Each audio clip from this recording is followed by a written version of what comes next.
2 নং দুর্গর ইউনিয়ন গ্রাম পূর্বলক্ষ্মীপুর পূর্বপাড়া।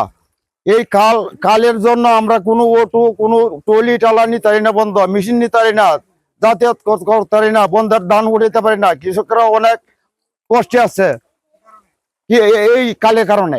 এই ব্রিজ, একটা ব্রিজের দরকার আমাদের 2 নং দুর্গাপুর ইউনিয়নের 5 নং ওয়ার্ডের পূর্ব লক্ষ্মীপুর গ্রামের এদিক দিয়ে একটা খাল। এই খালের জন্য আমাদের কৃষকরা তাদের ধান, গরু বাছুর নিয়ে আসা যাওয়া করতে পারে না। তারপর বাচ্চারা স্কুলে আসা যাওয়া করতে পারে না, মাদ্রাসায় আসা যাওয়া করতে পারে না। এই খালের মধ্যে অনেক পানি। এই এলাকাবাসী চরম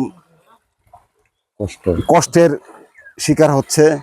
তাই এলাকাবাসীর পক্ষ থেকে আমাদের মাননীয় deputy speaker barrister Kaiser Kamal মহোদয়ের কাছে আকুল আবেদন, উনি অতি তাড়াতাড়ি যাতে আমাদের এই ব্রিজটা সম্পূর্ণ করে দেয়, তাহলে আমাদের এলাকাবাসী খুবই উপকৃত হবে। আজকে দেখতে পাচ্ছেন আমরা এখানে সবাই উপস্থিত, এটা একটা কারণে যে আমাদের এই পানির কারণে আমরা আজকে অনেক ক্ষতিগ্রস্ত, যার কারণে আমরা সবাই এখানে উপস্থিত হয়েছি। পিছনে দেখতেছি আমাদের বাড়ি, এই বাড়ি মনে করেন যখন এদিকে বন্যা আসে তখন এই পানির কারণে এই পার ভাঙতে ভাঙতে বাড়ি এই পর্যন্ত এসে পড়ছে। আর কিছুকাল এইভাবে বন্যা হইলে মনে করেন আমরা বাড়ি ভেঙে যাবো গা। যে আমাদের এখানে অতি শীঘ্রই এখানে আমাদের একটা ব্রিজ প্রয়োজন, যার কারণে আমরা এখানে সবাই আজকে উপস্থিত হয়েছি। মধ্যে এই পূর্ব পাড়ার ব্যাগ বৃষ্টি হইলে গলা পানি বুক পানি থাকে, মসজিদেও যাইতে পারে না, নামাজ পড়তো মুরব্বী মানুষ, ছেলেবেলেরা স্কুলে যাইতে পারে না, মাদ্রাসা তো যাইতে পারে না, গড়বড়ি করে বইয়ে তেমন লাগতে পারে।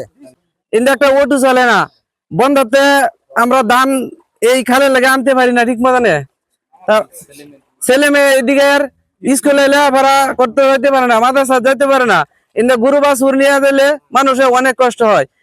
এই জন্য আমরা এনে একটা ব্রিজের দরকার।